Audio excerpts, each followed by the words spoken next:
নবীর আদর্শ আমাদের জীবনে নাই, নবীর কেরিয়ার আমাদের জীবনে নাই। আরে বিজাতির কথা তো পড়ে, বিজাতির কথা তো পড়েই, রাগ হয়ে যাবেন বললে? হ্যাঁ, নবীর সুন্নত আমাদের ঘরে দীক্ষিত। ও তো ব্যঙ্গচিত্র দাঁড় করাইছে, আমরা তো ডেলি ব্যঙ্গ করি। ও তো একটা চিত্র দাঁড় করছে, আমরা তো ডেলি ব্যঙ্গ করি। নবীর সুন্নত আমাদের জীবনে, আমাদের সমাজে দীক্ষিত, অবহেলিত, লাঞ্ছিত, ঘৃণিত। আরো কিছু বলেন না, আমাদের কোনো ক্ষেত্রে নবীর সুন্নত নাই। শুধু দাড়ি নবীর সুন্নত, শুধু টুপি নবীর সুন্নত, শুধু জুব্বাই নবীর সুন্নত। যেই নবী এক আদর্শ জিন্দেগি নিয়ে আসছে, কেরিয়ার নিয়ে আসছে, এক আদর্শ দিয়ে গেছেন, এক সমাজ তৈরি করে গেছেন। আজকে যুবকদের জীবনে নবীর জিন্দেগি নাই। যুবক জানেই না যে যৌবনের দাম কত, যুবক জানেই না যে জিন্দেগির জীবনের দাম কত, যৌবনের দাম কত, দাম কি কাম কি জানে না। জানি না আপনাদের এলাকার নাম কি, ফতেহাবাদের যুবক জানেই না যে যৌবনের দাম কি, যৌবনের কাম কি, জানি না। সে জানে, যা জানে তা জানে। সে জানে ওইটাই যে কয়েকদিন তোমাকে ব্যবহার করবে, তারপরে স্বার্থ যদি তোমার দ্বারা সিদ্ধি না হয়, তাহলে হইতে পারে তোমার মা বুক খালি করতেও দ্বিধা করবে না, তোমার বাচ্চা এতিম করতেও দ্বিধা করবে না, তোমার স্ত্রীকে বিধবা করতেও দ্বিধা করবে না। তোমার দাম এতটুকু, কিন্তু তুমি জানো না নবীর আদর্শের ভিতরে তোমার কি দাম আছে। চলেন একটু যুবকদেরকে শুনাই। তুমি জানো না কি দাম আছে, তোমার দাম ওই দাম আছে, তুমি রাস্তা দিয়ে হাঁটবে, আল্লাহ তোমাকে দেখবে আর লজ্জা পাবে, লজ্জা। এই জন্য এক হাদিসে আছে, ওই যুবক যখন রাস্তা দিয়ে হাঁটে, অলি গলিতে জমিনে বিচরণ করে, তাকে দেখে আল্লাহ লজ্জা পায়। কোন যুবক? শাবাবা খুশা, যে নবীর আদর্শে আদর্শবান হইয়া নিজেকে আল্লাহর ভয়ে লজ্জাপতি বানায় নিছে। লজ্জাপতি, লজ্জাপতি চিনেন? হ্যাঁ, অনরা দেশে কি কয়? শর্মিন্দা। বাবা রে বাবা, উর্দু বিলকুল। শর্মিন্দা, হ্যাঁ, শর্মিন্দা গাছ, হ্যাঁ, শর্মিন্দা পাতা, ঠিক না? আচ্ছা, এটাই মেনে নিলাম। উর্দুতে কয় ছুঁই মুই। লজ্জাপতি, শর্মিন্দা পাতার মতো যে নিজেকে গুটায় আনিছে, ওই যুবককে দেখে আল্লাহ লজ্জা পায়। মুহাম্মদুর রাসূলুল্লাহ আসছিলেন তোমাকে ওই যুবক বানানোর জন্য, যে তুমি রাস্তা দিয়ে হাঁটবে, আল্লাহ লজ্জা পাবে আর চিৎকার দিয়ে বলবে লাউলা ইয়া শাবাব, ও যুবক তুই যদি জমিনে না থাকতি, লাজালতুস সামা হাতিদা, আমি আকাশকে বহুত আগে লোহার বানায় দিতাম, ওয়াল আরদা সাফসাফা, জমিন বহুত আগে তামার হয়ে যেত। ওমা আনজালতু মিনাস সামাই কাতরা, আকাশ থেকে একটা বৃষ্টির ফোঁটা না। ওমা আমবাততু মিনাল আরদি হাব্বা, জমিন থেকে একটা শস্যের দানা না। বল আনজালতু আলাইহিমুল আযাবা সাব্বা, একের পর এক আযাব দিয়ে তোমাদেরকে ধ্বংস করে দিতাম। ও মেরে দোস্ত, বিজাতি আমাদের জন্য খাইতেছে। ফ্যাক্টেড আমরা, কোন বিজাতি ফ্যাক্টেড না। সমস্যা কোন বিজাতি না, সমস্যা তো আমি। আল্লাহর কাছে সমস্যা আমি। শাস্তি তো বহুত আগে হয়ে যেত, আমাদের চিল্লাইতে হইতো না, আমাদের চিল্লাইতে হইতো না। আজকে আমরা চিল্লাইতেছি, কিন্তু আমাদের চিল্লান কারো কর্ণপাত হইতেছে না। চিল্লাইতে হইতো না, মুহাম্মদুর রাসূলুল্লাহর ব্যঙ্গচিত্র দাঁড় করাবে আর আল্লাহ সহ্য করবে আর আযাব আসবে না। আপনি মনে করছেন কে? যাকে হাবিব বানাইছে। হাবিব কে? যাকে ভালোবাসা সবকিছু আল্লাহ দিয়া দিছে। ওনার ব্যঙ্গচিত্র বানাবে আর আল্লাহ দেখবে, ঠিক না? হ্যাঁ হ্যাঁ, শুধু আমাদের কারণে মধ্যে বাধা আমরা।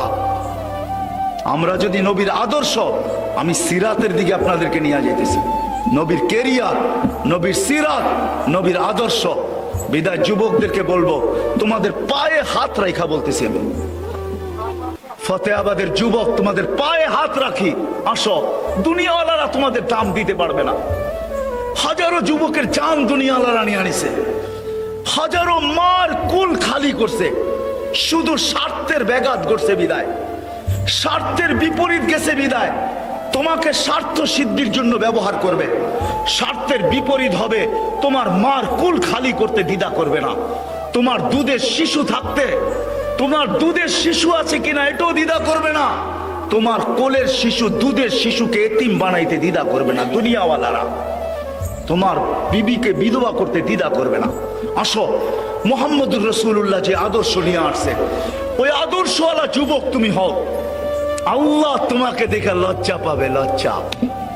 আল্লাহ বলতেছে লাউলা ইয়া শাবাব, তুই যদি না থাকতি, আকাশ লোহার জমিন তামার বৃষ্টির ফোটানা শস্যের টানা আমি সব ধ্বংস করে দিতাম, কিন্তু পারি না তোর চেহারা দেখা। বলো কিরকম দামি তুমি আল্লাহর কাছে, বেলু কতটুক, কার কাছে, কার কাছে, কার কাছে? আল্লাহ আল্লাহর রসুলের কাছে। ওই রসুল, হায় হায় হায় হায়, যেই রসুল কেরিয়ার নিয়ে আসছেন, আদর্শ নিয়ে আসছেন, হায় উম্মতের জন্য যে চোখের পানি কোনোদিন বন্ধ হয় না। হযরত রিওয়ায়াতে তাসদীক করবে, আল্লাহর রসুল জিবরিল আলাইহিস সালামকে জিজ্ঞাসা করছে, জিবরিল আপনার চোখে সদা সর্বদা পানি কেন? না প্রথম জিজ্ঞাসা করছে মিকাইল কাঁদে কেন, চোখে সবসময় পানি কেন? বলে যেই দিন থেকে শয়তানকে বিতাড়িত করছে ওই দিন থেকে মিকাইলের চোখের পানি শুরু হয়েছে, আর বন্ধ হয় না। যে শয়তানের মতো মানুষ বিতাড়িত হয়ে গেল। শয়তান কিন্তু শয়তান ছিল না। 7 আকাশে তাকে 7টা নামে ডাকা হতো। তর্জমা আমি করবো না, হুজুর করতে তর্জমা জিজ্ঞাসা করে নেবেন। প্রথম আকাশে তাকে ডাকা হতো আবেদ, দ্বিতীয় আকাশে জাহেদ, তৃতীয় আকাশে আরেফ, চতুর্থ আকাশে তকি, পঞ্চম আকাশে ওলি, ষষ্ঠ আকাশে খাজেন, সপ্তম আকাশে আজাজিল। এই লকব নিয়ে শেখ সাদি রহমতুল্লাহ আলাইহি গুলিস্তায় লেখছেন। সপ্তম আকাশের উপাধি আইনা শেখ সাদি রহমতুল্লাহ লেখছেন, তাকাব্বর আজাজিলরা খারে কর, বজনদানে লানত গিরিফতারে কর, ওয়াফিল আরশি মকতুবুন ইবলিস। 7 আকাশে 7টা নামে তাকে ডাকা হতো। 1,85,000 বৎসরের ইবাদত তার ছিল। 30,000 বৎসর শুধু আরশের তোয়াব ছিল। 13,000 বৎসর ফেরেশতাদের ওয়াজ ছিল। ওই ব্যক্তি যেদিন বিতাড়িত হয়, হায় হায় হায় হায়, কেমনে যে বুঝাবো। ও তো একটা সেজদা নিষেধ করছে, আমি তো ডেলি কয়টা সেজদা নিষেধ করি, কয়টা সেজদা আমি ছাড়ি ডেলি। ও তো একটা সেজদা ছাড়ছে, আমি কয়টা সেজদা?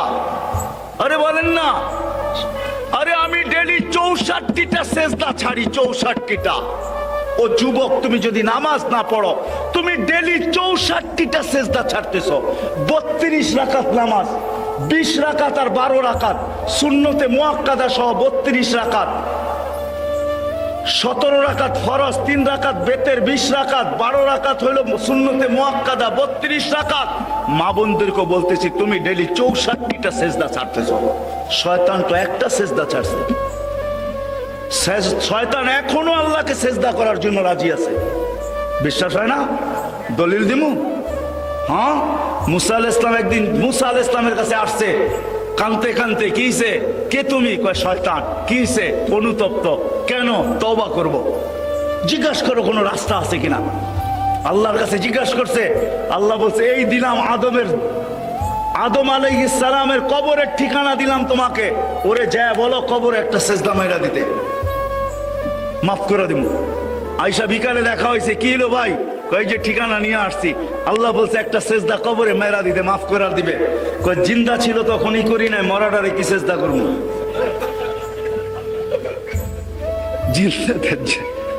জিন্দা ছিল তখনই তো করি নাই, মরাটারে কি করবো?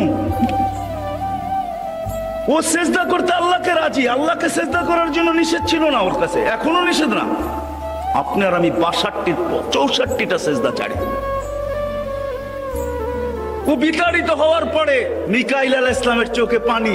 জিবরিল আলাইহিস সালামকে জিজ্ঞাসা করছে, আপনি কাঁদেন কেন? যেদিন আল্লাহ দোজখ দেখাইছে ওই দিন থেকে কান্না শুরু। প্রথম নিয়ে জান্নাত দেখাইছে, পরে নিয়ে দোজখ দেখাইছে। যাও এবার দোজখ দেখে আসো কেমন বানাইলাম। ওইটা দেখা আইসা বলছে, আল্লাহ কি বানাইছেন? কেউ বাঁচবে না, কেউ যাবে না এটার ভিতরে, যে নাম শুনবে সে যাবে না। পরে শাহওয়াত দিয়ে ঢাইকা দিছে। দুচোখ দেখা চোখের পানি শুরু। দুজন মিলা প্রশ্ন করছে, আপনার চোখে পানি কেন? আপনার চোখেও তো সবসময় পানি দেখি, শুকায় না কোনো সময়। তো বলছে জিবরিল, ভাই জিবরিল আমার উম্মতের জন্য আমার চোখের পানি। রেওয়ায়াত তো পরে বলবো যে আরো সে যায় উম্মতকে বলে নাই। আল্লাহ জিজ্ঞাসা করছে, বন্ধু কি চাইতে আসছেন, কি চাইতে আসছেন? বলছে উম্মতি। এইখানে উম্মত বলছে আনতার রব্বুল করিম আনা নবিয়ুর রহিম কাইফা তুদাইউ হাদিল উম্মাহ বাইনাল করিম ওয়ার রহিম। শুরুতে আপনি, শেষে আমি। আপনি রব্বে করিম, আমি নবী রহিম। দুইয়ের মাঝে উম্মত জাহান্নামে চলে যাবে, আমি আমার মনকে বুঝাইতে পারবো না। তো আল্লাহ সিগনেচার করতেছে, বন্ধু কাসামতুল কিয়ামাতা কিসমাইন, কিয়ামতকে দুই ভাগে ভাগ করছি। কিয়ামতের মালিক, কিয়ামতের মাঠ আপনার আর আমার আর কারো না। সালতুতা, ওই দিন আপনি চাবেন আমি দিব। শাফি তুশাফা, আপনি সুপারিশ করবেন আমি মঞ্জুর করব। লা ইউখজিকা ফি উম্মতি, আপনার উম্মতের ব্যাপারে আমি আপনাকে লজ্জিত করব না, না দুনিয়ায় করছি না কিয়ামতের মাঠে করব। তারপরে ওই নবী যে কিয়ামতের মাঠে উঠবে, লম্বা রেওয়ায়েত কিন্তু বেশি লম্বা হয়ে যেতেছে না তো, লম্বা রেওয়ায়েত। মিকা জিবরিল আলাইহিস সালাম উঠবে, আমি রেওয়ায়েত শর্ট করে দিছি, কাট পিস বলতেছি, রেওয়ায়েত অনেক লম্বা। উনি উঠবে, কেন জিবরিল আলাইহিস সালাম মারা যাবে, ওনাকে আল্লাহ জিন্দা করবে। উনি আল্লাহ রসুলের কবর চিনবে না। উনি উঠার পরে কাঁদবে, কেননা সব মরা যাবে। আল্লাহ কুদরত দিয়া ৩-৪ জনকে প্রথম পয়দা করবে, জিবরিল, মিকাইল, ইসরাফিল, মালাকুল মউত। জিবরিল কাঁদবে, ৩ জন জিজ্ঞাসা করবে কাঁদো কেন? একটু পরেই তো ইসরাফিলকে সিংহায় ফু দিবে, ফু দেওয়ার হুকুম আসবে, নফখাতুন নুশুর বলে, দ্বিতীয় সিংহায় ফু, আমরা উঠবো, সব উঠবে। আর আমাকে হুকুম হবে আল্লাহর হাবিবকে মাকামে মাহমুদে নিয়ে আসো। কিন্তু আমি ওনার কবর ভুলে গেছি, মৃত্যুর পরে কোথায়। তো ৩ জন বলবে সহজ মাসলা, ফাসআলিল আরদা, তুমি জমিনকে জিজ্ঞেস করো। তো উনি জমিনকে জিজ্ঞেস করবে আইনা কবর আল হাবিব, আল্লাহর বন্ধুর কবর কোথায়? তো জমিন জবাব দিবে দাক্কানি আল্লাহু দাক্কা ফানাসিতু, আল্লাহ আমাকে প্রথম সিংহা এরকম ছানা ছানছে, আমিও ভুলা গেছি, এরকম ধুনা ধুনছে, আমিও ভুলা গেছি, রাখছি কোথায়। ওই দিন আল্লাহর রসুলের কবর থেকে নূর বাহির হবে, নূর। আজকে না, ওই দিন নূর, নূর, নূর, নূর, নূর, হাত্তা ইয়াসআদ আরশার রহমান, জয় আল্লাহর আরশের নূর ঠেকবে।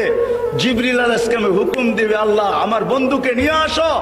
নূর দেখা চিনবে এটা হাবিবুল্লাহর রওজা, কবর। আয়েশা পার মারবে আর বলবে কুম ইয়া হাবিবার রহমান, আল্লাহর বন্ধু উঠবে। হায় হায় হায় হায়, ফতেপুরের মানুষ, ফতেহাবাদের মানুষ, নবী কবর থেকে উঠবে। রেওয়ায়াত তাহকিক করবে উলামা, আমি শুধু বইলা যেতেছি, তাহকিক পরে করে নিয়েন। উঠবে, ওহুয়া ইয়াবকি ওয়া ইয়াকুল, চোখে পানি নিয়ে উঠবে, পানি নিয়ে, চোখে পানি নিয়ে উঠবে। ফতেহাবাদের যুবক তোমার জন্য চোখে পানি নিয়ে উঠবে। ওহুয়া ইয়াবকি ওয়া ইয়াকুল, বলতে বলতে উঠবে জিবরিল আইনা উম্মতি, আমার উম্মত কই এটা বলো। আমার উম্মতকে কি আমার আগে উঠে ফেলছো?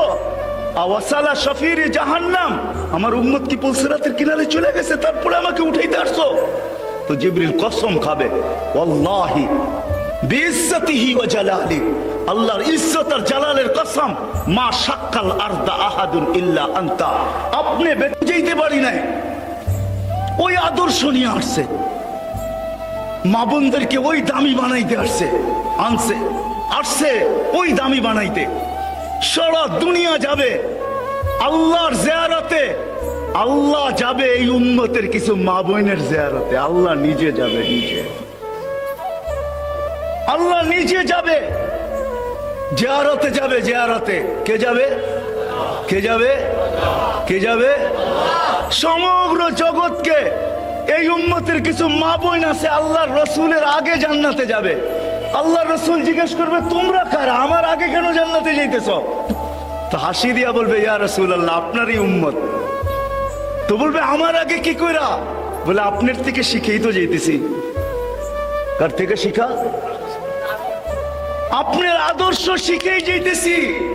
যৌবন অবস্থায় আমাদের স্বামী মারা গেছে, আমাদের ছোট ছোট বাচ্চারা এখানে স্বামী মারা গেছে, আপনার আদর্শের ভিতরে শুনছি আমরা আমাদের যৌবনকে, এই যৌবনকে আমরা ধরে রাখছি, মাটির সাথে বিলীন করে দিছি।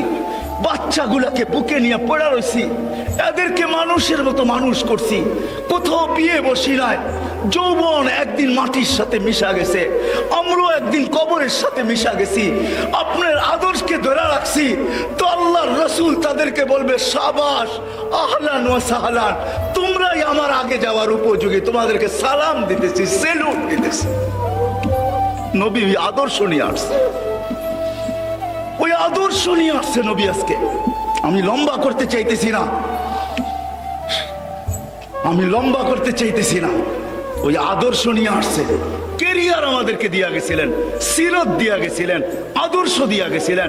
নবীকে আল্লাহ পাক মডেল বানায় পাঠাইছিলেন, মডেল।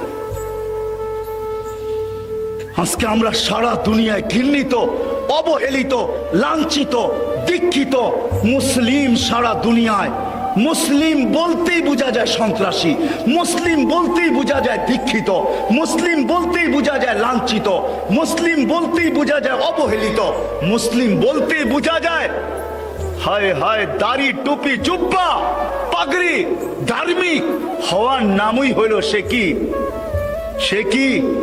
আরে বলেন না সে জঙ্গি, ঠিক না? কেন? সাহাবাদের আজকে আমাদের কাছে সব আছে, সাহাবাদের কাছে কিচ্ছু ছিল না।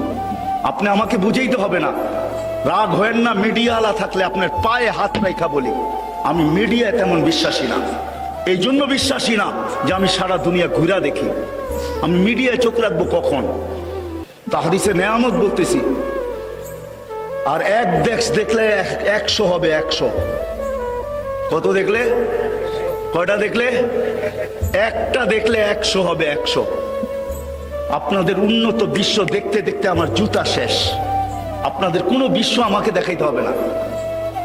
আপনাদের কোন বিশ্বের নাম নিবেন, ওই বিশ্বর মাটিতে যায় বলেন, যেই জায়গায় বলবেন ওই জায়গায় আমার জুতার পাড়া আছে। আমি চৈশা আসছি, বিদা আমাকে বুঝায়েন না। আজকে আমরা লাঞ্ছিত, আমাদের কাছে সব আছে। হায় হায়, আমি তো চিটাঙ্গে বলি, আজকে মাটির ঘর দেখে বড় খুশি লাগলো। আমি মনে হয় একবার হাটহাজারিতেও বলছিলাম যে একদিন চিটাগাঙ্গের মাটির ঘর জাদুঘরে উঠবে, ঠিক না? আগে তো মাটিরই ছিল, ঠিক না? কি ঐতিহ্য আছে না নাই? হ্যাঁ আছে, হ্যাঁ ঐতিহ্য আছে। আরে মাটির ঘর আছে নাকি? নাই, ঐতিহ্য নাই। দুই একটা হয়তো আছে, ঐতিহ্য শেষ। সব কি পাকা, ঠিক না? সব কি পাকা, সব বাংলো হয়ে গেছে। সাহাবাদের কাছে কিচ্ছু ছিল না, পায়ে জুতা ছিল না, শরীরে কাপড় ছিল না, পেটে ভাত ছিল না, মাথা গুছার ঠাই ছিল না। হুজুরকে জিজ্ঞাসা করেন, আল্লাহ রসুল জিজ্ঞাসা করছে তোমরা রাস্তায় বসে থাকো কেন? বলছে লাইসা লানা বুদ্দুনিয়া রাসূলুল্লাহ। আল্লাহ রসুল ছোট ছোট ঘর, সারাদিন স্ত্রী মেয়েরা ঘরে থাকে, বউ বেটি ঘরে থাকে। এর ভিতরে যদি আমরাও যে ঢুকা বসে থাকি, ওরা সহজভাবে চলতে পারবে না। আমাদের ঘরে জায়গা নাই, আমরা রাস্তায় বসি। রাত্রে একটু সুযোগ পাইলে যে মাথা গুছার জন্য ইমাম গাজালি রহমতুল্লাহ আলাইহি কিতাব লেখছেন। ওই কিতাবের ভিতরে লেখছেন ফি বাইতিন ইউস্তার, সাহাবায়ে কেরাম ঘরে যাইতেন একটু মাথা গুছার জন্য, একটু আরাম করার জন্য যাইতেন ঘরে। যখন আর টিকতে না পারতেন রাত্রে, তো একটু মাথা গুছানোর জন্য ঘরে যেতেন। ছোট্ট ছোট্ট ঘর, জায়গা ছিল না, সত্য। পেটে ভাত ছিল না, পাথর ছিল, পায়ে জুতা ছিল না, গায়ে কাপড় ছিল না। কিন্তু বাদশাহ ছিল, বাদশাহ মেঘকে ডাকলে আসতে বাধ্য হইতো, বাধ্য। বাদশাহ ছিল, মেঘকে ডাকলে আসতে বাধ্য হইতো। নবী সাথে নাই। সমুদ্রে ঘোড়া দৌড়াইতে চাইলে সমুদ্র রাস্তা দিতে বাধ্য হইত। 2 কিলোমিটার না, আপনাদের কর্ণফুলীর মতো নদী না, 27 কিলোমিটার। কয় কিলোমিটার? 27 কিলোমিটার। বাহরাইন যখন স্বাধীন করে, তো সাহাবায়ে কেরাম নদীর উপর দিয়া সমুদ্রের উপরে ঘোড়া দৌড়ায়া বাহরাইনে ঢুকছেন। আমি 2বার মরক্কো গেছি, 2বার। উকবা বিন নাফে রাদিয়াল্লাহু তাআলা আনহু যেখানে আটলান্টিকের ভিতরে গোরা নামায়া দিয়া বলছিলেন, লাউ আলিমতু ওয়ারা হাদাল পাহাড়ি মা সাদ্দানি হাদা, কেউ যদি আমাকে বলতে পারে এই সমুদ্রের ওই পারে কোনো মানুষ আছে, তো এই আটলান্টিক আমার জন্য বাধা না। যেইখান থেকে আটলান্টিক পাড়ি দিতে নিউ ইয়র্ক নাক বরাবর, আমি ম্যাপ ফালায়া দেখছি দুইবার, নাক বরাবর New York, Casablanca to New York 8 ঘন্টা প্লেন চলার পরে নিউ ইয়র্কে যায় নামে। 8 ঘন্টা আটলান্টিকের উপর দিয়ে চলে। আর সাহাবী রাসূল বলে আমি ঘোড়া দিয়ে পার হয়ে যাব। বাদশাহ ছিলেন, বাদশাহ, পেটে ভাত ছিল না, পায়ে জুতা ছিল না। আরে পুরুষ তো পুরুষ, মহিলা পর্যন্ত ওই জঙ্গল আমি দেখছি আমার এই দুই চোখে। উম্মে হারাম রাদিয়াল্লাহু তাআলা আনহা যেই জঙ্গলে সিংহকে ডাইকা কানের ভিতরে ধরে বলতেছে, আমি মুহাম্মদুর রাসূলুল্লাহর গোলাম, আমাকে খাওয়ার জন্য তোকে পয়দা করে নাই, আমার উপরে থাবা দিলে জান তোর যাবে, আমার কিচ্ছু হবে না। কান ধরে বলতেছে আমাকে লোকালয়ে নিয়ে চল। তো সিংহ পায়ের কাছে মাথা রেখে মাপ চাইতেছে, বলতেছে তোকে এখন মাপ করা যাবে না, তুই আগে লোকালয় দেখা আমাকে। তো পিঠে বসায় লোকালয় পৌঁছেছে। তারপরে সিংহের বাসা খুলা দিছে, জবান আল্লাহ, আরবি ভাষায় বসে মাফ করে দেন। বলে যা, তোকে মাফ করে দিলাম, আল্লাহ মাফ করে দেন। বাদশাহ ছিল মহিলা, যুবক ছিল বাদশাহ, সব মুহাম্মদুর রাসূলুল্লাহর আদর্শে ছিল, আদর্শে কিচ্ছু ছিল না, আদর্শ ছিল আর কিচ্ছু ছিল না। মুহাম্মদুর রাসূলুল্লাহর জিন্দেগি ছিল এদের কাছে, গড়ে ছিল, বাহিরে ছিল। আরে যদি আপনাদের অ্যানালাইসিস করার মতো ব্রেন থাকে, অ্যানালাইসিস বুঝেন, বুঝার মতো যদি আপনাদের ব্রেন থাকে, তাইলে আমি আপনাদেরকে বুঝাইতে চাইতেছি। যুদ্ধের ময়দানে পিপাসায় কাতর হয়ে মরতেছে, নিজের বাই পানি নিয়ে আসছে, যখন মুখে পানি দিবে গ্লাস হাতে দাঁড়ায় দিছে, পাশের থেকে চিৎকার আসছে, পানি। গ্লাস হাতের থেকে সরায়া দিয়া বাইর হাতে উঠায়া দিয়া বলতেছে ওর প্রয়োজন বেশি, আগে ওর কাছে দৌড়াও। আপন ভাই গ্লাস নিয়ে ছুটছে ওর কাছে, ছুটছে ওর কাছে, যখন ওর হাতে গ্লাস ধরায়া দিছে আরেকজনের আওয়াজ আসছে পানি। তো দ্বিতীয় জন বলতেছে ওর পানির প্রয়োজন বেশি, দৌড়ো আমার গ্লাস উঠাও হাতে, দৌড়াও ওর কাছে।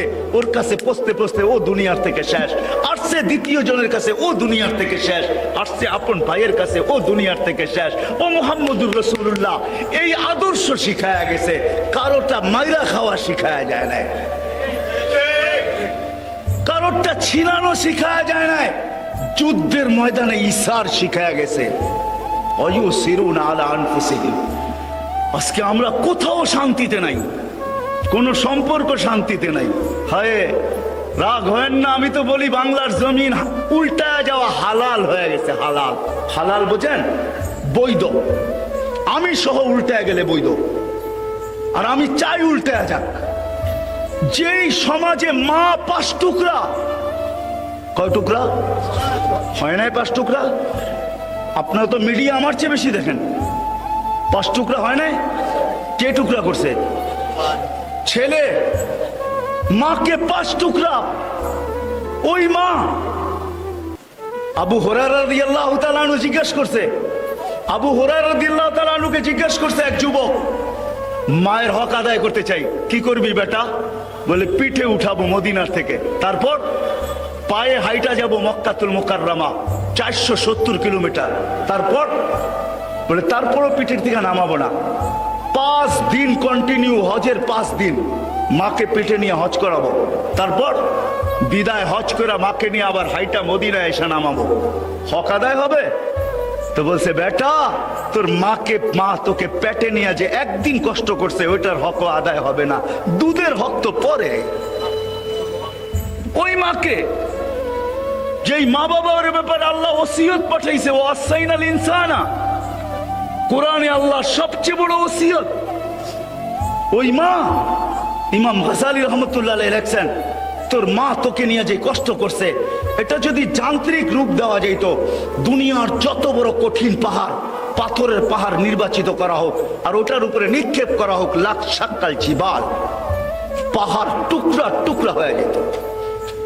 ওই মা বিদায় হজের দিন আল্লাহর রাসূল মার কবর জিয়ারত করতে উপরে উঠছেন, অনুমতি নিয়ে সাহাবায়ে কেরামের, নামতেছেন না। আমি 2 বার আম্মাজানের কবর দেখছি, আমেনার কবর। বিদা আমি বলতে পারি না, ওইখানে যাইতেও পারি না। ওটা বলতে গেলে আমি ধরে রাখতে পারি না নিজেকে, কেন ওই চিত্র আমার সামনে বাইসা ওঠে। 6 বৎসরের ছেলে, মা মারা যাইতেছে ওই পাহাড়ের চূড়ায়, তো জিয়ারত করার জন্য উঠছেন, জিয়ারত করতেছে মাথার কাছে বসা। আমি হাদিস শর্ট করতেছি, কান্নার আওয়াজ নিচ পর্যন্ত আসতেছে, সময় লম্বা হইতেছে, সাহাবায় অধীর হয়ে গেছেন। সবাই আবু বকর, ওমর, ওসমানকে পাঠাইতেছেন, যাও তোমরা। আল্লাহ রসুল নামতেছে না, কান্নার আওয়াজ আসতেছে। ওনারা উপরে উঠছেন, পিছিয়ে দাঁড়াইছেন, তো কান্নার ভিতরে আল্লাহ রসুল বলতেছে, মা তুই যদি জীবিত থাকতি, আমি যদি ফরজ নামাজ শুরু করতাম, সূরা ফাতিহাকে শেষ করতাম, সুম্মা বাদাতু সূরা, সূরাও শুরু করতাম, সুম্মা নাদাইতানি, ও মা তারপরে যদি তুই আমাকে একটা ডাক দিতি, ইয়া মুহাম্মদ বলা, আল্লাহি লা ফাতাতুস সালাহ, আমি নামাজ ছাড়া দিতাম, চিৎকার দিয়ে উঠতাম, লাব্বাইক ইয়া উম্মি, ও মা আমি উপস্থিত। যেই নবী মার মর্যাদা শিখাইছে, যেই নবী বাপের মর্যাদা শিখাইছে।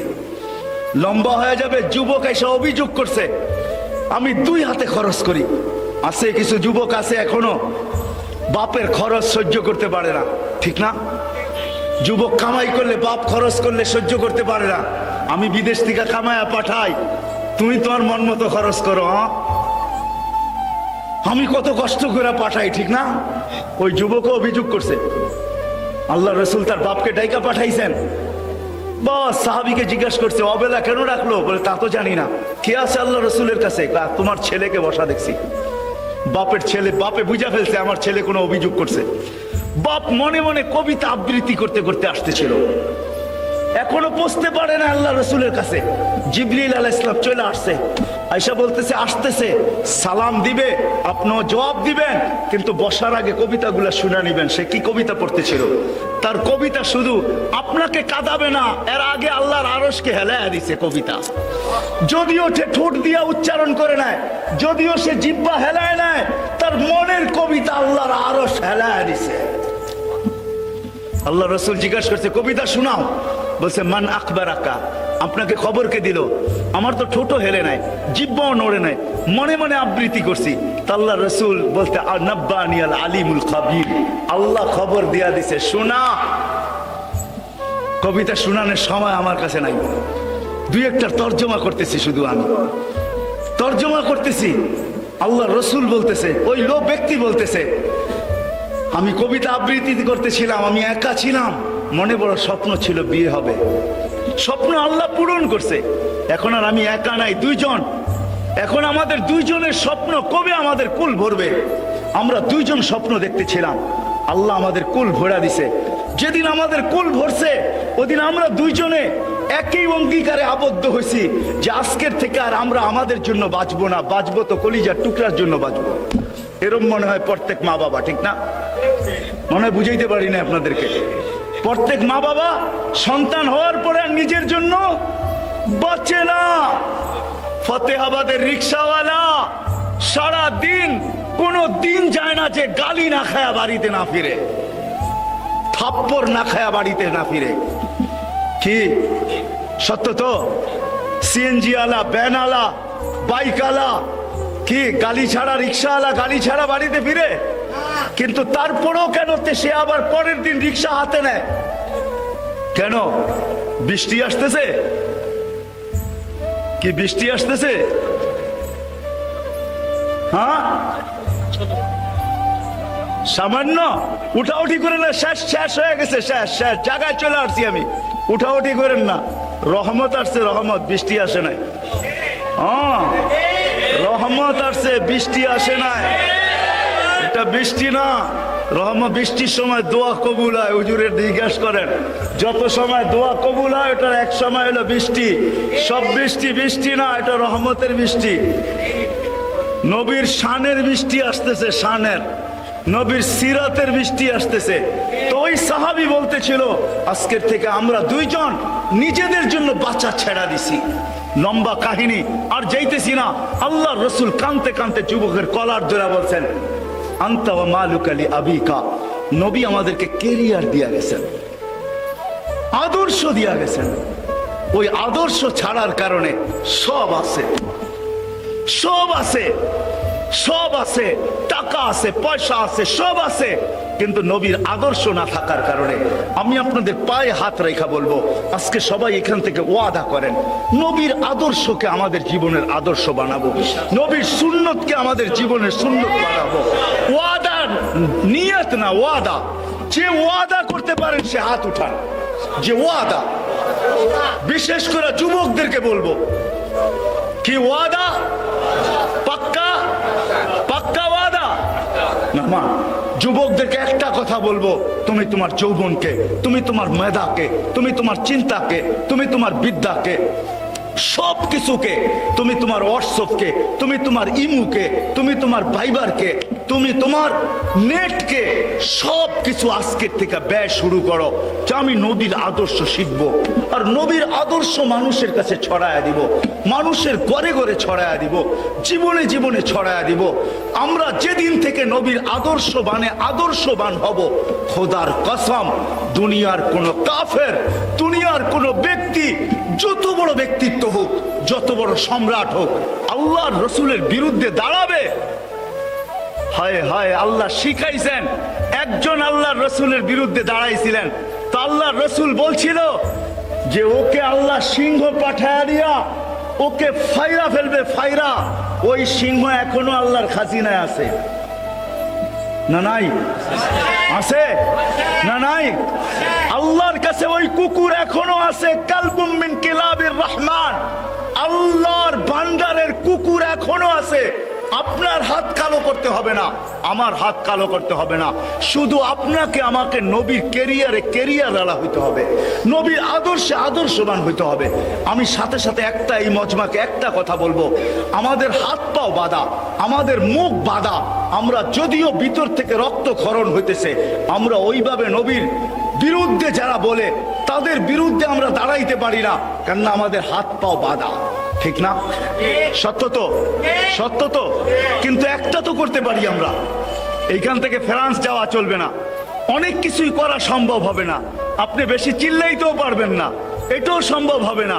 কিন্তু আমি আপনাদের কাছে ওয়াদা নিব, আজকে একটা করা সম্ভব, সেটা হলো প্রতিদিন এই মজমা, যতদূর আমার আওয়াজ যায়, মা বোনদের পায়েও হাত রেখা বলি, প্রতিদিন আজকের থেকে ফ্রান্সের ফয়সালা, নবী দুশ্মনদের ফয়সালা আকাশ থেকে যতদিন পর্যন্ত না আসে, আমি ডেলি 2 রাকাত সালাতুল ইস্তেগাসা পড়ব। 2 রাকাত পড়বেন? কে কে পড়বেন ওয়াদা করেন তো? 2 রাকাত।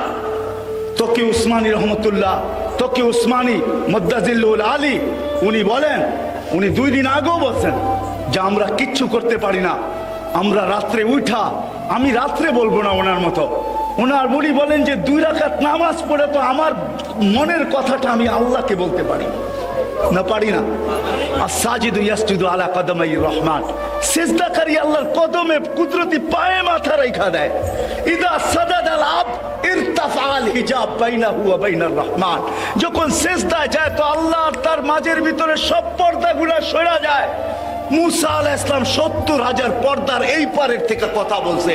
আমরা যখন কথা বলতে যাবো তো আমাদের মাঝে আল্লাহর মাঝে কোনো পর্দা থাকে না।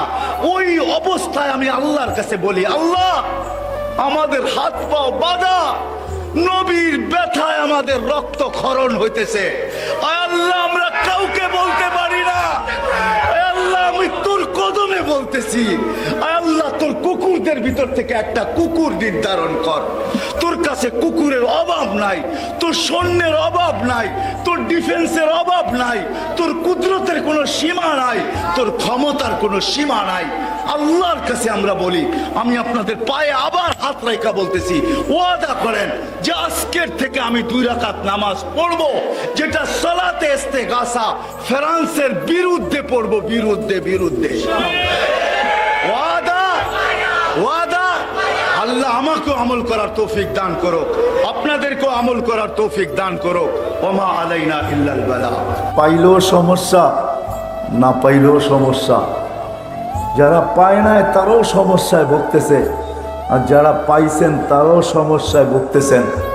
এই জন্য আব্দুর রহমান ইবনে আউফ রাদিয়াল্লাহু তাআলা আনহু, পাওয়া যদি কোনো আসল সমস্যা হইতো তাহলে উনি আশারায় মুবাশশারার অন্তর্ভুক্ত কোনো দিন হইতেন না। কেননা উনি যখন দুনিয়ার থেকে বিদায় নেন, ওই সময় ওনার কাছে যে টাকা ছিল, আজকে বাংলাদেশের 5 থেকে 6 বছর বাজেট করা যায়। বাজেট এতটুক পরিমাণ ওনার কাছে ছিল, কিন্তু এত বড় পাওয়াও কোনো বাধা হয় নাই। আবার ওই সমাজের ওই সাহাবিও দেখা যাবে যে ক্ষুধার তাড়নায় মাটিতে গড়াগড়ি করতেছে, মানুষ বিভিন্ন রোগ ভাইবা তাকে চিকিৎসা দিতেছেন, আর নিজেই বলতেছেন আবু হুরায়রা রাদিয়াল্লাহু তাআলা আনহু যে ক্ষুধা, আমার তো কোনো রোগ ছিল না, ছিল ক্ষুধা ছিল, কোনো রোগ তো আমার ছিল না। মানুষ ভাবতো আমি এই রোগে আক্রান্ত, কিন্তু রোগ আমার কাছে ছিল না, আমার কাছে ছিল তো ক্ষুধা ছিল, আর কিচ্ছু ছিল না। সমাজের দুইটা ছাইডই আছে, কেন ওনাদের দিল ভরা ছিল, আর এটার জন্য দুইটা জিনিস লাগবে, না হলে কোনোদিন হবে না। যদি একটা হয় তাও হবে না, একসাথে দুটোই লাগবে। আজকে আমাদের সমস্যা এটাই আমাদের সমস্যা। যারা আমরা দিলকে ভরতে চাই, আসলে আল্লাহ যে পাইল, আল্লাহ রসুলকে যে পাইল, সেই হাকিকি বাদশাহ। দুনিয়ার জীবন তো 60-70 বৎসরের, ইতিহাস তো বেশি দূরে যাইতে হবে না। নারায়ণগঞ্জের জন্য সোনারগাঁয়ে গেলেই বেশি দূরে আর যেতে হবে না, কেননা সোনারগাঁও আছে ঈশাখানাই। এটা তো দুনিয়ার দিক দিয়া। দিনের দিক দিয়েও যদি দেখতে যান, যে দিনদারির দিক দিয়া, তাহলে সোনারগাঁয়ে পাশাপাশি দুটোই রাখা আছে। 1268 সনে আবু তায়ামা রহমতুল্লাহ আলাই মাদ্রাসার ভিত্তি স্থাপন করছেন সোনারগাঁয়ে। ওই ভিত্তি স্থাপনের জায়গাটাও এখনো আছে, আর ওই কাঠটাও এখনো আছে, যে পাথরে খোদাই করে লেখা হয়েছে, ওইটাও এখনো রাখা আছে, কিন্তু আবু তায়ামা রহমতুল্লাহ আলাই নাই। এরকম কেউই নেই, সবাই চলে গেছে, আমরাও চলে যেতে হবে। কিন্তু কামিয়াব তো ওই ব্যক্তি হবে যেই ব্যক্তির দিলটা ভরা যাবে। আর দিল ওই সময় ভরবে, দিল আল্লাহ রসুল ছাড়া কোনো জিনিস দিয়া ভরা সম্ভব না। আপনি আমাকে বুঝাইতে পারবেন না, আমিও হয়তো আপনাদেরকে বুঝাইতে পারতেছি না। দিল ভরবে আল্লাহ রসুল দিয়া। এই জন্য সাহাবা দুনিয়া দিয়া দিল ভরতে চান নাই, ইচ্ছা করলে পারতেন, এমন না যে ওনারা পারতেন না, পারতেন। দুই একটা উদাহরণ যদি টানেন তাইলে বোঝা যাবে। আচ্ছা বলেন, যাদের ইশারায় মেঘ আসতো, যাদের কথা মেঘ শুনতো, পায়ের নিচের মাটিটা তো মেঘের চেয়ে বেশি দূরত্ব না, ঠিক না? না মাটিটা বেশি দূরত্ব, মেঘটা বেশি কাছে? কোনটা দূরত্ব বেশি? মেঘটা বহুত দূরত্ব, ঠিক না? যারা মেঘকে অধীন করতে পারতেন, তারা মাটিকেও যা কিছু তা বলতে পারতেন। যাদের কথা বন্য প্রাণী বুঝতে পারত, এখনো তো ওই জঙ্গল রাখা আছে, আপনি ঘুরলেও দেখে আসতে পারবেন। টিউনিসিয়ায় ওই জঙ্গল রাখা আছে, যেই জঙ্গলের পাশে দাঁড়ায় সাহাবায়ে কেরাম বলছিলেন, সকাল পর্যন্ত তোমাদেরকে সুযোগ দিলাম, নাহনু রাসূলুল্লাহ, আমরা আল্লাহর রসুলের প্রতিনিধি, সকাল পর্যন্ত তোমাদেরকে সুযোগ, জঙ্গল খালি করে দাও, নাইলে সকালে তোমাদেরকে গণহত্যা করব। ওই জঙ্গলও রাখা আছে, ওইখানে ওনাদের হাতের মসজিদ এখনো বানানো রাখা আছে। সকাল পর্যন্ত বন্য প্রাণী জঙ্গল ছাড়তেও বাধ্য হয়েছে। তো বন্য প্রাণী আরবি বুঝলো কি করে? যারা এটা পারতেন, ওনারা দুনিয়াও কিছু না কিছু করতে পারতেন, ঠিক না? না পারতেন না? যারা সমুদ্রের উপর দিয়ে ঘোড়া দৌড়াইতে পারতেন, স্থলের মতো জলের উপর দিয়ে ঘোড়া দৌড়াইতে পারতেন, তারা মাটিকে কিছু করতে পারতেন না? টেকনোলজির যুগ তো আজকে আসলো, আমি তো বলি ভিডিও কল তো ওমর রাদিয়াল্লাহু তাআলা আনহু দেখায়া গেছেন, ওইখান থেকে বিজ্ঞান প্রযুক্তি নিছে। বিজ্ঞান নিজের কোনো প্রযুক্তি নাই, আমাদের থেকে ধার করে নিয়া প্রযুক্তি দাঁড় করাইছেন। বিজ্ঞান প্রযুক্তি নিছে ওইখান থেকে। ওমর রাদিয়াল্লাহু তাআলা আনহু 1400 বছর সারিয়াতাল জাবাল বইলা ওই প্রযুক্তি কিয়ামত পর্যন্ত মানুষের সামনে রাইখা দিয়েছেন, যার কারণে আজকে মুঠো ফোনও আসছে, যার কারণে আজকে প্রযুক্তিও আসছে, যার কারণে আজকে ভিডিও কলিংও আসছে, না জানি হাজারো জিনিস আসছে। ওই সূত্র ধইরা এরা তৈরি করছেন যে উনি যখন পারছে তাইলে এইখানে কোনো না কোনো একটা কিন্তু আছে, যেটাকে খুঁজা বাহির করলে আমরাও কাজে লাগাইতে পারবো, আমরাও আমাদেরকে ফেমাস করতে পারবো, দুনিয়াকে তাক লাগায়া দিতে পারবো। কিন্তু সূত্র দিছেন যিনি, উনি ওমর রাদিয়াল্লাহু তাআলা আনহু। ওনারও ইচ্ছা করলে দুনিয়া পারতেন, কিন্তু না করেন নাই মেরে দোস্ত। ওনাদের তো চিন্তাই ছিল যে এটা বড়, এটা দিলটা বড়, আর দিল ভরতে গেলে দুইটা লাগবে, আল্লাহ আল্লাহর রসুল লাগবে, আর আল্লাহ আল্লাহর রসুলকে দিলে বসাইতে হলে দুটা লাগবে। ওটার ভিতরেই সময় চলে গেছেন। 60-70 বৎসরকে শুধু টাটা দিয়া দিয়েছেন, আর বলছে 60-70 বৎসর ওয়াজাদনা শাকারনা, পেলাম তো শুক্রিয়া আদায় করলাম, লাম নাজিদ সাবারনা, না পেলাম তো সবর করলাম। কেননা মরার পরে তো রাখাই আছে, দনি তো ইনশাআল্লাহ এটাই আসবে, ইলা রৌহি ওয়া রাইহান ইলা রব্বিন গায়রি গাজবান। চলো ওই জগতের দিকে যেটা সুখ শান্তিতে ভরা। সুখ আর শান্তি কি দেখছ? সুখ শান্তিতে ভরা। চলো এরকম প্রভুর কাছে যে তোমার উপরে রাগান্বিত নয়, বরং তোমাকে দেখলে আনন্দময়, তোমাকে দেখলে খুশি হবে, তোমাকে দেখলে আনন্দিত হবে, তুমিও দেখা আনন্দ পাবে, তুমিও আল্লাহর দিদার করবে, তোমারও সাক্ষাৎ হবে। এই কথাই ওনারা ভাবতেন। এই জন্য দুনিয়ার দিকে কখনো মুখ দেন নাই, সদা সর্বদা এই ভিতরটাকে ভরার চিন্তায় ছিলেন। ওটা আল্লাহ আল্লাহর রসুল দ্বারা ভরে, আর আল্লাহ আল্লাহর রসুলকে ভিতরে ঢুকাইতে হলে দুইটা লাগবে। শুধু মেহান্নত করলে হবে না যে আমি সারাদিন মেহান্নত করলাম, চাই মেহান্নত যেই লাইনেই হোক, আপনি সারাদিন মেহান্নত করলেন না, এটার সাথে আরেকটাও লাগবে। এই জন্য সাহাবায়ে কেরাম দুটোই করতেন, দুটোই ছিল ওনাদের জীবনে, একটা মেহান্নত, একটা হক্কানিয়াতের সোহবত। মেহান্নতও লাগবে, আবার হক্কানিয়াতের সোহবতও লাগবে। হক্কানিয়াতের সোহবত, মেহান্নতও লাগবে, আবার হক্কানিয়াতের সোহবতও লাগবে। এই জন্য সাহাবায়ে কেরাম মেহান্নতও করতেন, আবার আল্লাহ রসুলের কাছে যায় সোহবতের মাধ্যমে যেই মেহান্নত করতেছেন ওটা হইতেছে কি হইতেছে না, কতটুক বনতেছে। হয়তো একটা ছোট্ট উদাহরণ দিলে দেখা যাবে। আচ্ছা, বাচ্চা যখন কনসেপ্ট হয়ে গেছে তো সময় মতো তো আসবেই, ঠিক না? কি আমার কথা বোঝেন? বাচ্চা যখন কনসেপ্ট হয়ে গেছে, পেটে চলে আসছে, তো এটা তো 10 মাসের মাথায় আসবেই, ঠিক না? আর ও আসবে তো চিৎকার দিতে দিতেই তো আসবে, মনে হয় বোঝেন নাই। আসার আগেই তো মাকে পাগল করে ফেলবে, ঠিক না? যেটাকে প্রসব বেদনা বলে, তো মাকে পাগল করে আসে না, তো আসবেই তো। তো আপনি মাসে মাসে ডাক্তার দেখান কেন? কি প্রয়োজন? কি প্রয়োজন মাসে মাসে এতগুলা বিল দেওয়া, এত লম্বা সিরিয়াল দেওয়া, আবার এই লোকটা এত কষ্ট করতেছে, একে বারবার নিয়ে যাওয়া, কি প্রয়োজন? আমাকে বুঝান, প্রয়োজন রাখে? যেদিন বাচ্চা চিৎকার দিতে শুরু করলো আসার জন্য, মাকে পাগল বানাইতে শুরু করলো, ওই মুহূর্তেই যান।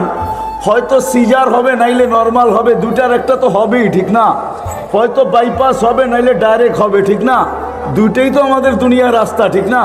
সহজ রাস্তা হলো বেশি ব্যথা হয়, সিজার করো, তাড়াতাড়ি খালাস করো, ঠিক না? আপনি মাসে মাসে কেন যান?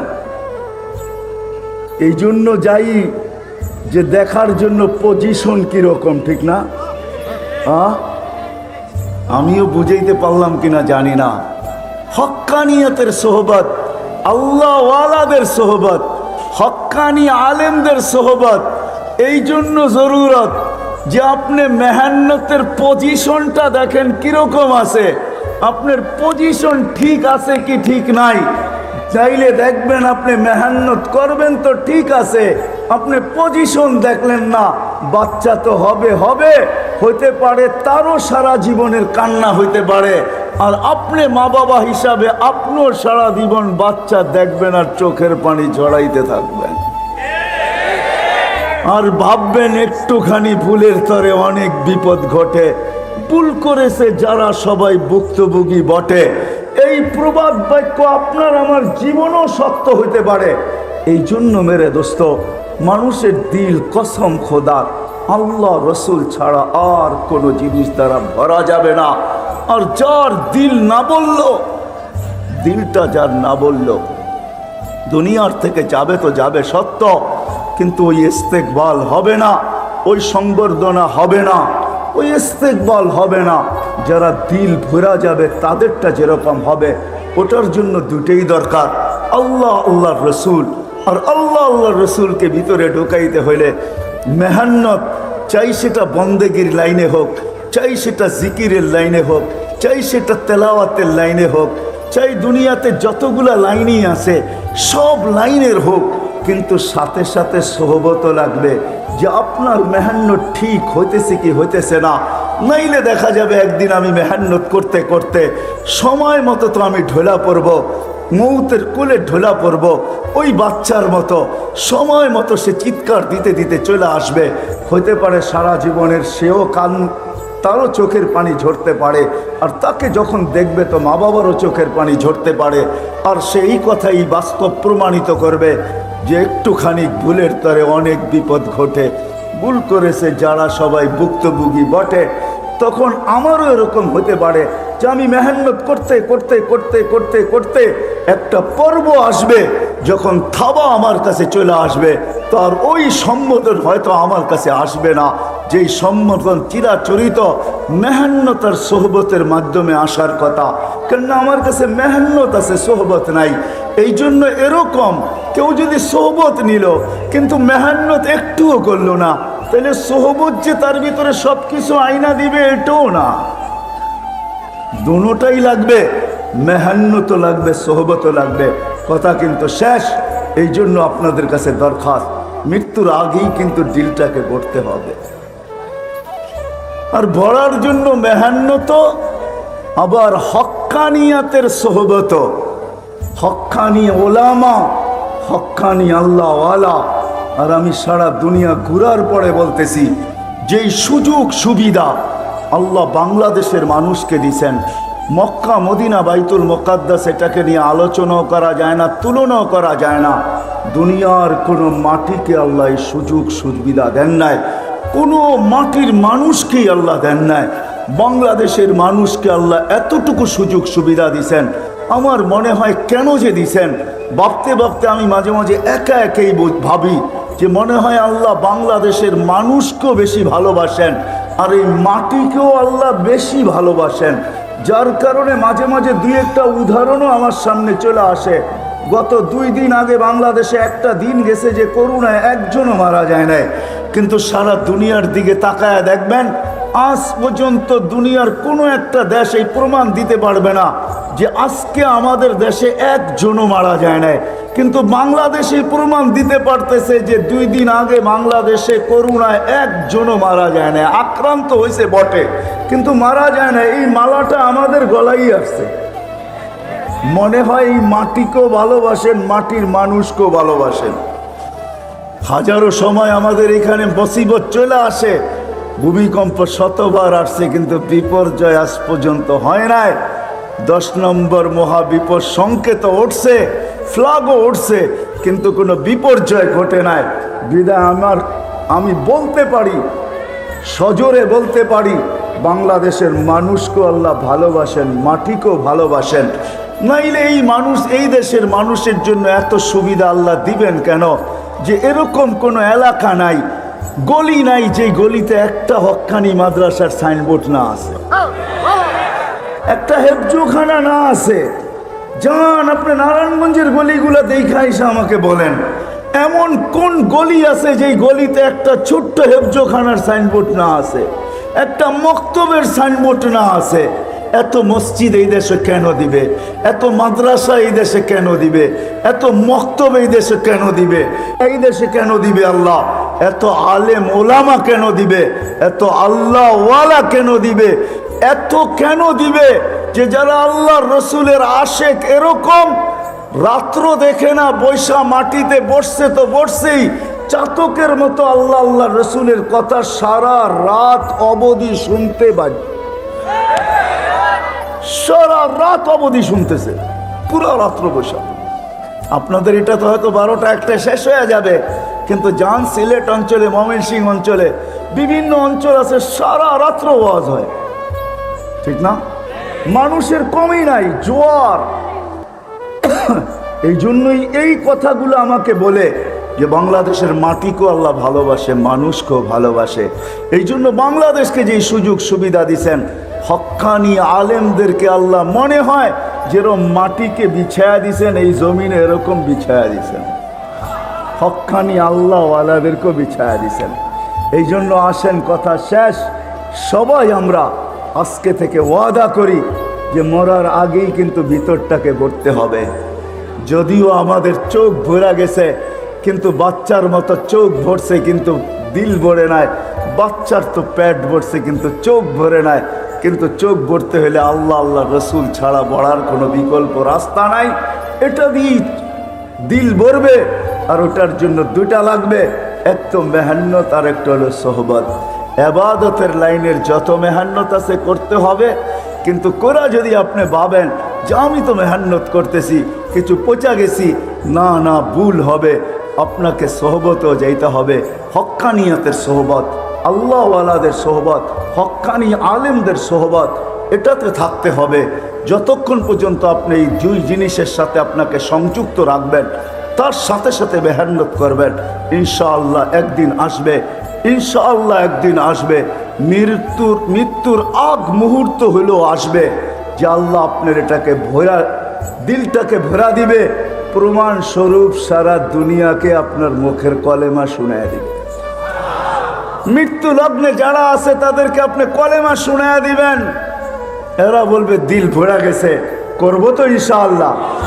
হক্কানি আলেমদের মেহান্নতের সাথে সাথে, হক্কানিয়াতের সোহবতের সাথে, আল্লাহ ওয়ালা এবং হক্কানি আলেমদের সোহবতে নিজেকে বাঁধবো তো? কি বলেন? হ্যাঁ, থাকবেন তো হক্কানি আলেমদের সাথে? সোহবত বুঝেন তো? সোহবত, হ্যাঁ, সোহবতের ভিতরে একটা শর্ত আছে, মেটানেওয়ালা সোহবত। হ্যাঁ, নিজেকে মেটায়া দিতে হবে। কিন্তু আমি শেষমেশ একটা কথা বলবো আপনাদেরকে, নারায়ণগঞ্জ হিসাবে বলবো, এই মজমা হিসাবে বলবো, আপনাদের পায়ে হাত রেখা বলি, আপনি আলেমদের সাথে চলতে পারতেছেন না, হয়তো আমি আপনাকে মাজুর মনে করব, অপারক মনে করব, কিন্তু এটা পায়ে হাত রেখা বলবো, কোনো হক্কানি আলেমের বিরুদ্ধে কখনো আঙ্গুল উঠায়েন না। যদি আপনি উঠাইলেন, আজকে না, কিয়ামতের মাঠে আপনার সাথে আমার দেখা হবে, ওই দিন আমি আপনাকে জিজ্ঞাসা করব যে আপনাকে এই কারণে মূল্য দিতে হইলো তো কতটুকু দিতে হইলো। আজকে হয়তো আমি বুঝাইতেও পারবো না, দেখাইতেও পারবো না, বলতেও পারবো না, কিন্তু কসম খোদার কিয়ামতের মাঠে আপনাকে আমি জিজ্ঞাসা করতে পারবো। আশা রাখি ওই দিন ওই সুযোগ আসবে, আমি আপনাকে জিজ্ঞাসা করব যে হক্কানি আলেমদের উপরে আঙ্গুল উঠানের কারণে তোমাকে মাসুল কতটুকু দিতে হলো আমাকে একটু বলো। এই জন্য এদের সাথে চলবো, সোহবতে চলবো, কিন্তু আঙ্গুল কোনোদিন উঠাবো না, ইনশাআল্লাহ। রাজি? পাক্কা ওয়াদা। আল্লাহ আমাদের সবাইকে আমল করার তৌফিক দান করেন। ওমা আলাইনা ইল্লাল বালা। দুনিয়ার কোনো মাটিকে আল্লাহ এই সুযোগ সুবিধা দেন নাই, কোনো মাটির মানুষকেই আল্লাহ দেন নাই। বাংলাদেশের মানুষকে আল্লাহ এতটুকু সুযোগ সুবিধা দিছেন, আমার মনে হয় কেন যে দিছেন, ভাবতে ভাবতে আমি মাঝে মাঝে একা একাই ভাবি যে মনে হয় আল্লাহ বাংলাদেশের মানুষকেও বেশি ভালোবাসেন, আর এই মাটিকেও আল্লাহ বেশি ভালোবাসেন। যার কারণে মাঝে মাঝে দুই একটা উদাহরণও আমার সামনে চলে আসে। গত 2 দিন আগে বাংলাদেশে একটা দিন গেছে যে করোনায় একজনও মারা যায় নাই, কিন্তু সারা দুনিয়ার দিকে তাকায় দেখবেন আজ পর্যন্ত দুনিয়ার কোনো একটা দেশ এই প্রমাণ দিতে পারবে না যে আজকে আমাদের দেশে একজনও মারা যায় নাই। কিন্তু বাংলাদেশে প্রমাণ দিতে পারতেছে যে 2 দিন আগে বাংলাদেশে করোনায় একজনও মারা যায় না। আক্রান্ত হয়েছে বটে, কিন্তু মারা যায় না। এই মালাটা আমাদের গলায় আসছে। মনে হয় এই মাটিকেও ভালোবাসেন, মাটির মানুষকেও ভালোবাসেন। হাজারো সময় আমাদের এখানে মুসিবত চলে আসে, ভূমিকম্প শতবার আসছে, কিন্তু বিপর্যয় আজ পর্যন্ত হয় নাই। 10 নম্বর মহাবিপদ সংকেত উঠছে, ফ্ল্যাগও উঠছে, কিন্তু কোনো বিপর্যয় ঘটে নাই। বিদায় আমি বলতে পারি, সজোরে বলতে পারি, বাংলাদেশের মানুষকেও আল্লাহ ভালোবাসেন, মাটিকেও ভালোবাসেন। নাইলে এই মানুষ, এই দেশের মানুষের জন্য এত সুবিধা আল্লাহ দিবেন কেন? যে এরকম কোনো এলাকা নাই, গলি নাই, যে গলিতে একটা হক্কানি মাদ্রাসার সাইনবোর্ড না আছে, একটা হেফজুখানা না আছে। যান আপনি নারায়ণগঞ্জের গলিগুলো দেখা এসে আমাকে বলেন, এমন কোন গলি আছে যেই গলিতে একটা ছোট্ট হেফজোখানার সাইনবোর্ড না আছে, একটা মক্তবের সাইনবোর্ড না আছে? এত মসজিদ এই দেশে কেন দিবে? এত মাদ্রাসা এই দেশে কেন দিবে? এত মক্তব এই দেশে কেন দিবে? সাল্লাল্লাহু আলাইহি ওয়া আলা আলিহি ওয়া আসহাবিহি ওয়া আতবাইহি ইলা ইয়াউমিদ্দিন। أما بعد فأعوذ بالله من الشيطان الرجيم بسم الله الرحمن الرحيم ألا بذكر الله تطمئن القلوب وقال رسول الله صلى الله عليه وسلم عن الله تبارك وتعالى أنا مع من ذكرني। অত্র মাহফিলের সম্মানিত সভাপতি, উপস্থিত ওলামায়ে কেরাম, নারায়ণগঞ্জের বিভিন্ন এলাকা থেকে আগত মুসলমান ভাইয়েরা, যেই পর্যন্ত লাউড স্পিকারের আওয়াজ পৌঁছতেছে পর্দার অন্তরালে মা ও বোনেরা, কোরআন হাদিস থেকে যতটুকুই তেলাওয়াত করলাম আশা রাখি একই সামনে রেখে অতি অল্প সময় কিছু কথা রাখবো, সাথে সাথে দোয়ার দরখাস্ত। আল্লাহ আমাকে, আপনাদেরকে, সমগ্র শ্রোতাকে সঠিক জিনিসকে বুঝা, শিখা এবং মানার তৌফিক দান করেন। মানুষ যদিও নাকি সৃষ্টির সেরা, সৌন্দর্যের দিক দিয়েও সৃষ্টির ভিতরে সবচেয়ে সুন্দর, শ্রেষ্ঠত্বের দিক দিয়েও সৃষ্টির ভিতরে সবচেয়ে সেরা।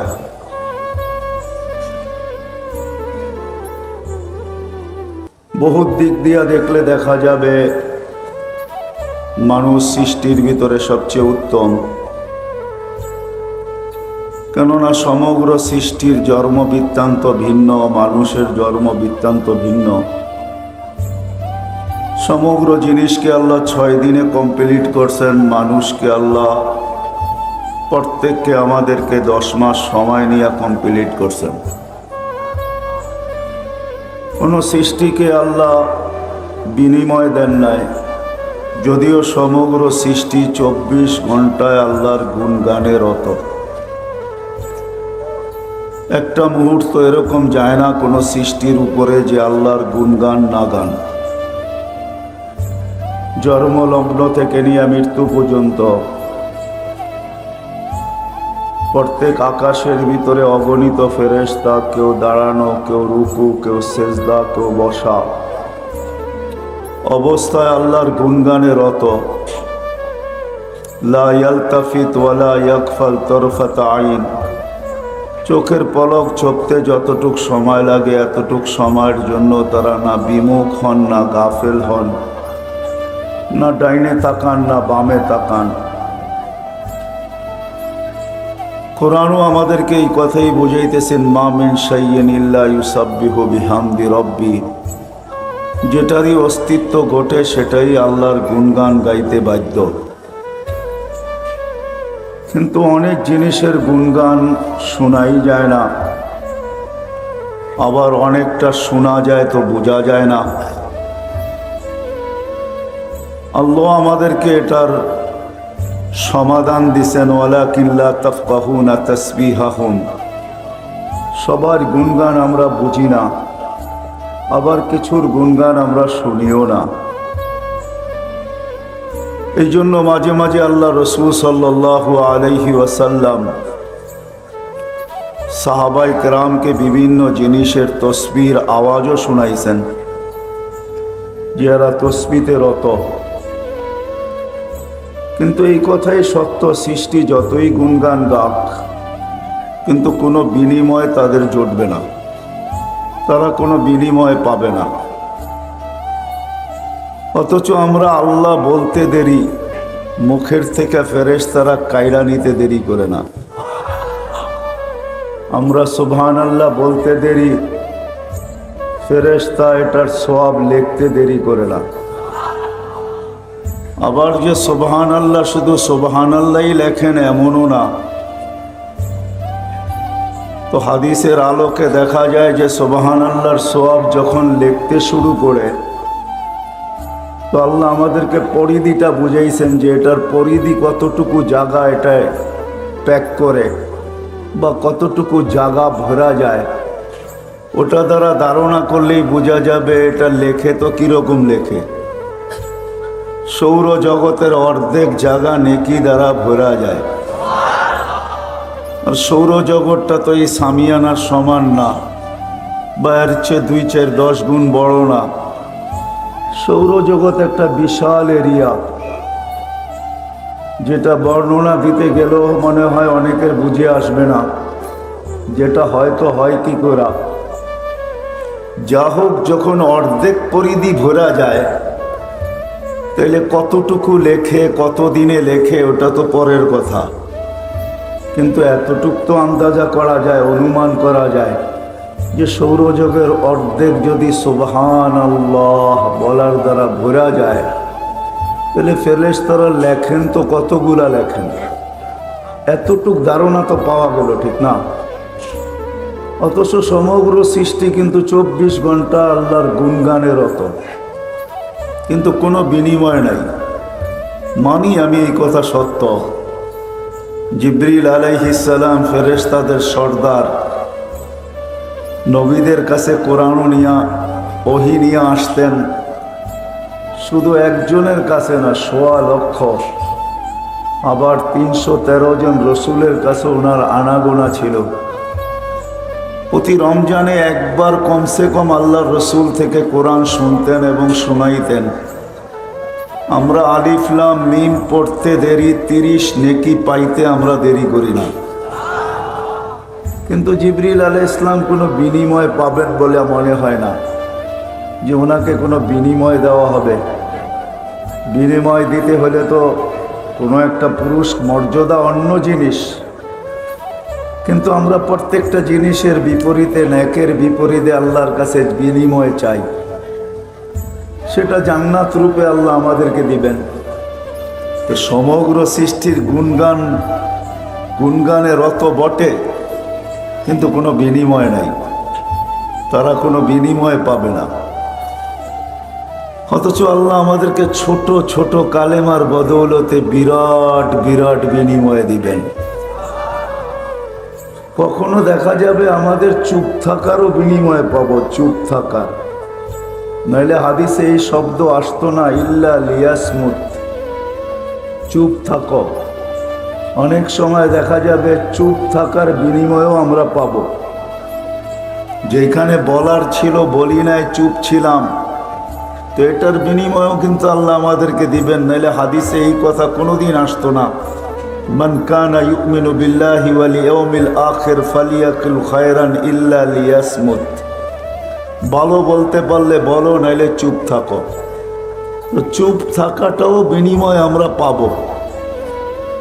যেমন ছোট্ট একটা উদাহরণ হাদিস থেকে দিলে হয়তো বুঝে আসতে পারে।